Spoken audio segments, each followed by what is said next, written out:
Shalom. I like to start off by giving all praises, all honor, all glory unto Yahweh Bahashem, Yahweh Shai Bahashem, Rakah HaKodash.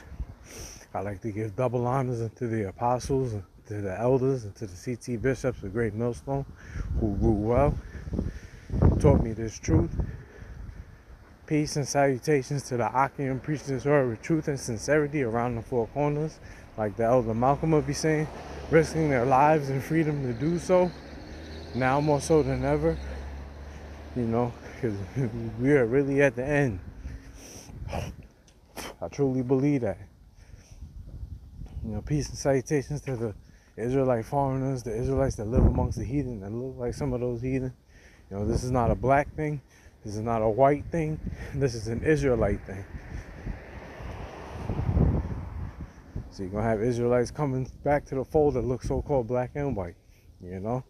Shalom to the speckled bird. Peace and salutations to the Akim and the few Aqua.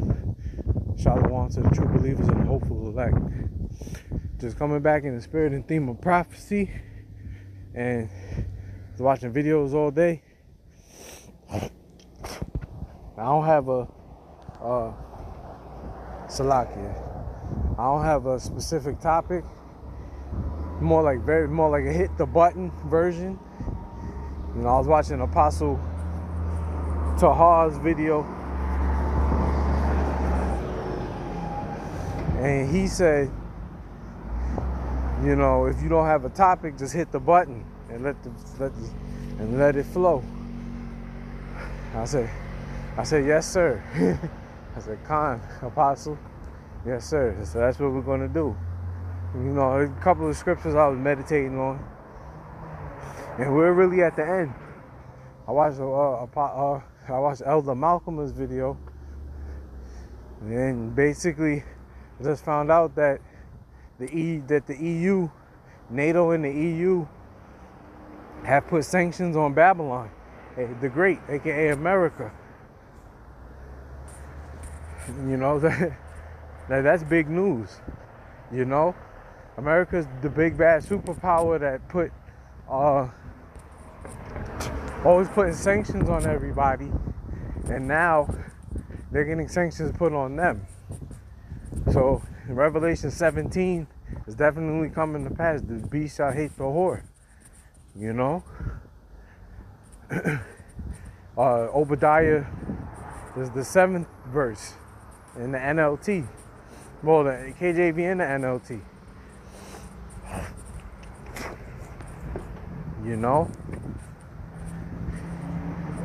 So I'm just flow for a little bit, a little over 10 minutes. Getting a quick walk and talk in, try to get the exercise in. And Lord's willing, this will be edifying.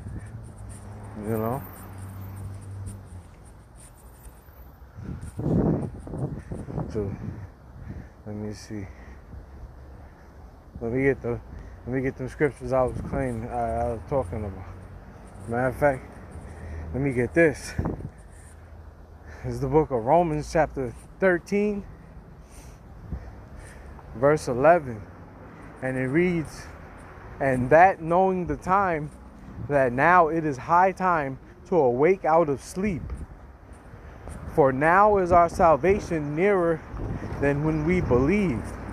Yeah, our salvation is definitely nearer than when we believed. Hold on, let me cross the street.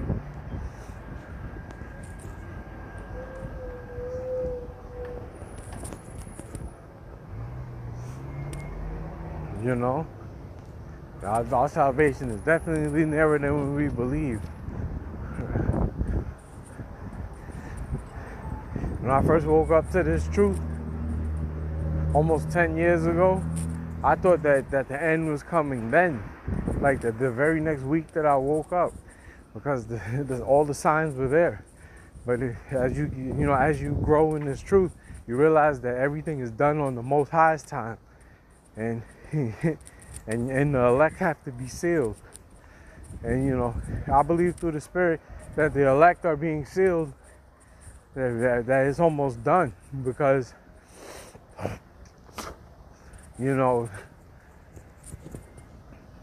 how do you put it?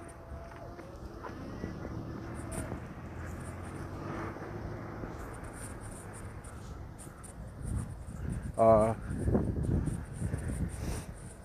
more and more events are taking place around the world. Just recently, Japan got hit with another earthquake, big magnitude earthquake. I think like a 7.8 or something like that. You know, there was flooding in Indonesia. I believe it was Indonesia. Claimed the life of 900 people. Hundreds more missing. You see, Lord judging the heathen now. Saving the people in Babylon getting judged. Homelessness is at an all-time high. Rape, robbery, and murder is at an all-time high. And it's only going to get worse. They did a statistic. There's more, how do you put it? There's more people without jobs than there are people with jobs. I believe I was watching Elder Hawad out of North Carolina camp, Raleigh, North Carolina camp, GMS North Carolina 777. That's his YouTube channel. Well, one of them anyway. And he was talking about, he looked it up, did the research on it, and he said, I believe there's about that 75% to 80% of the population is without a job. That's that 80-20 rule. That means only 20% of the people are working,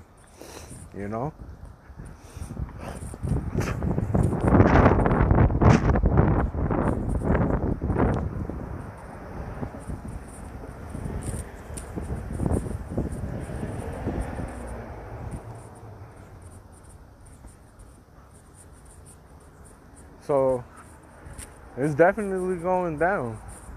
The Most High is making good on His word. Let me get this. Book of Matthew, chapter 16, starting at the top.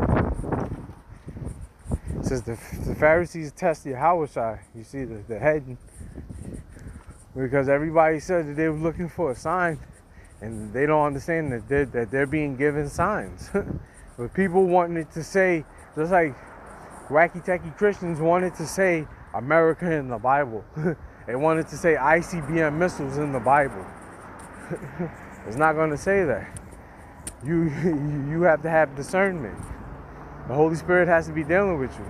And ultimately, the Most High has, the Yahweh B'Shem Yahushai have to be dealing with you in order for that to happen.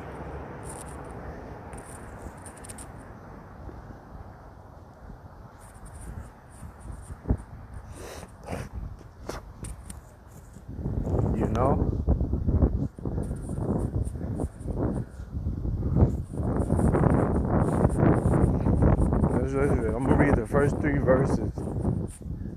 And then next precept. It says, the Pharisees also with the Sadducees came and tempting desired him that he would show them a sign from heaven. He answered, he being Yahushua, and said unto them, when it is evening, ye say, it will be fair weather, for the sky is red. And in the morning, it will be foul weather today, for the sky is red and lowering. O ye hypocrites! Ye can discern the face of the sky, but can ye not discern the sign of the times? You see? So,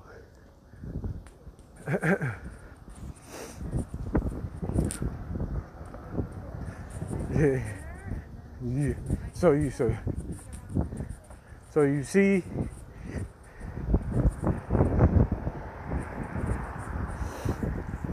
so you see the wicked scribes and Pharisees, they're trying to tempt the Lord,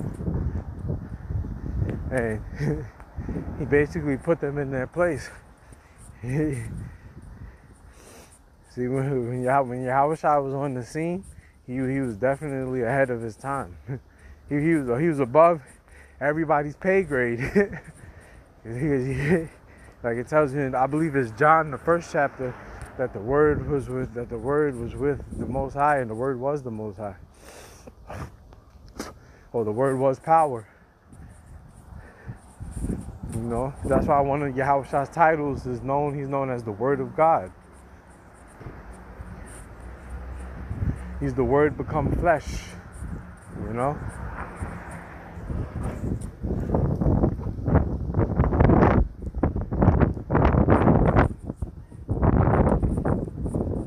Let me read verse 4. Here's the point.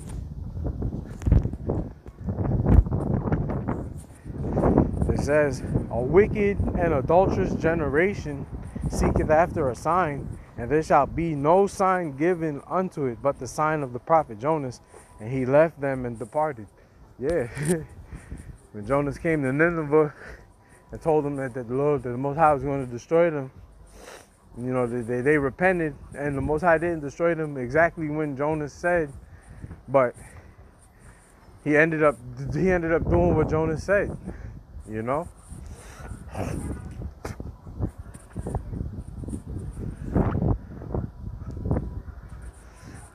It's just like this present time. The Most High said he was going to destroy Babylon, and just because he didn't do it in the time that you want him to, doesn't mean it's not going to be done. If you do like 2nd Ezra 9, chapter 9 says, which I'll get.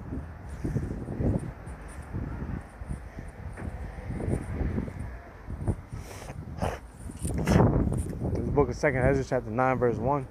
It says, he answered me then and said, measure thou the time diligently in itself, and when thou seest part of the signs pass, which I have told thee before, then shalt thou understand that it is the very same time wherein the highest will begin to visit the world which he made. You see? So when you look at the times, you can clearly see,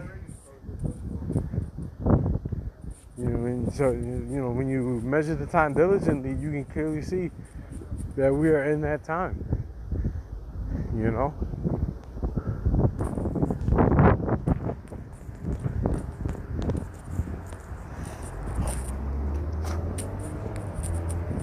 And Salakia for the background noise. I'm near an elementary school and kids is getting out. That's why you hear these. That's why you heard that horn in the background. Somebody was stuck behind somebody. You know how people get during the holiday season, they get extra demonic. You know, the folly day season. Verse 3, here's the point. This is how you know that the Most High is coming back. These are part of the signs. It says, therefore, when there shall be seen earthquakes and uproars of the people in the world, then shalt thou well understand that the Most High spake of those things from the days that were before thee, even from the beginning. You see, so the Most High spake of those things that were before thee, even from the beginning. It says, for like as all that is made in the world hath a beginning and an end, and the end is manifest. And the word manifest means to be made clear. So it's crystal clear that we're at the end of Esau's world, his system. You know? Like it tells you in 2nd Ezra 6 and 7. I'll just get it since I'm here. This is the book of 2nd Ezra chapter 6 verse 7, and it reads, then answered I, and I is Ezra, and he asked Archangel Uriel, what shall be the parting asunder of the times, or when shall be the end of the first and the beginning of it that followeth? And he said unto me, from Abraham unto Isaac, and when Jacob and Esau were born of him, Jacob's hand held first the heel of Esau. Here's the point. For Esau is the end of the world, and Jacob is the beginning of it that followeth.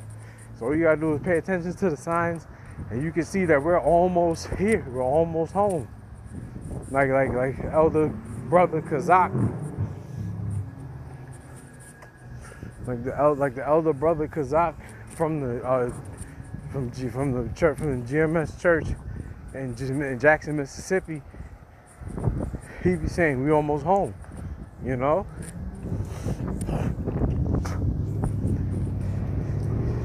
You could feel it.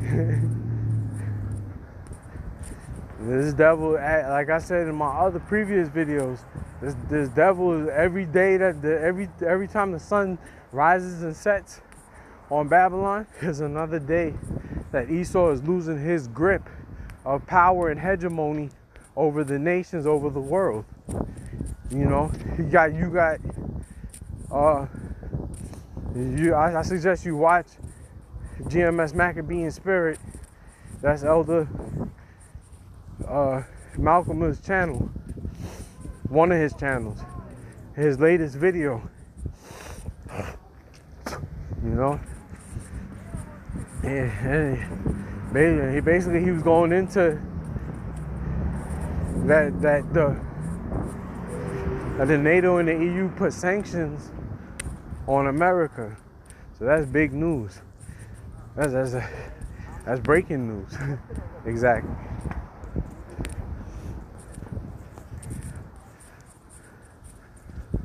You know, it's beautiful. Like we're really almost out of here. And we won't sooner rather than later. We won't have to deal with this damn devil and these heathens suppressing us, oppressing us, and depressing us. You know.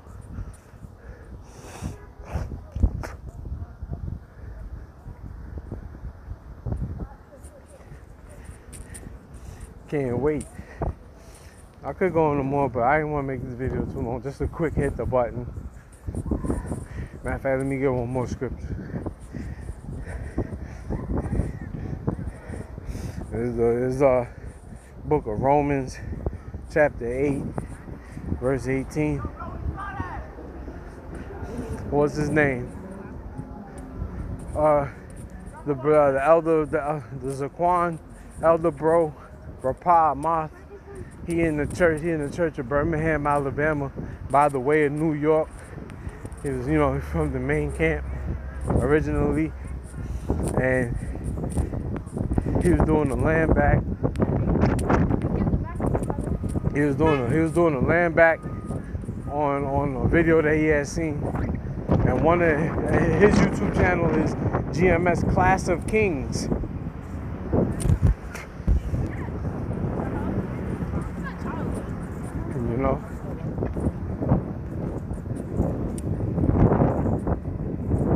So you should subscribe and be edified as well.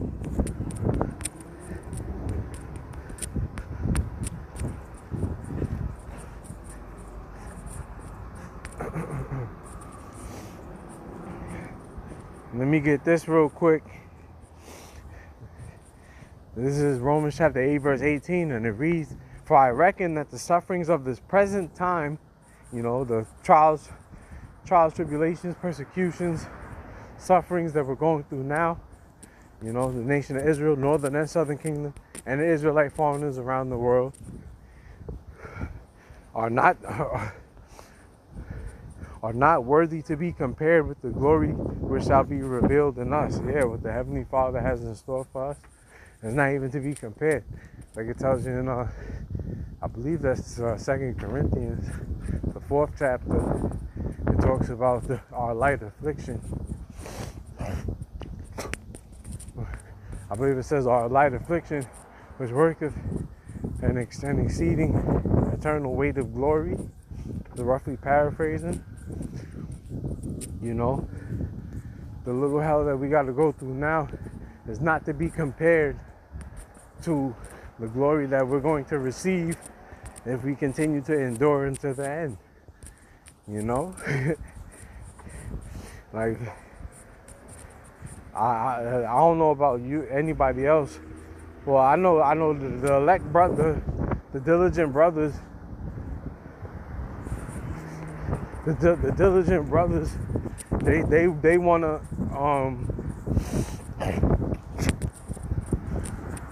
how do you put it? They wanna rule. They wanna sit on thrones, judging the 12 tribes of Israel, and that's what I want to do.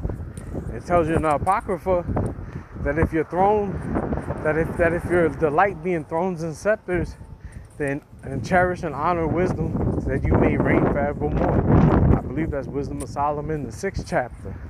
You see, so that's what we want. And ultimately, we want to live in a place dwelling with righteousness.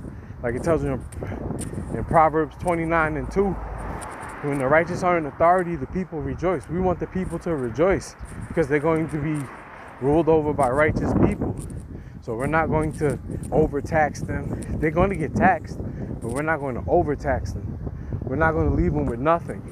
They're going to be able to sustain themselves and sustain their family, and they're still going to pay tribute unto us. They're going to love it in the kingdom, because right now this place is horrible, you know. But anyway, I'm gonna end it there. Those willing to use it edify. Till next time, we're gonna say shalom to you.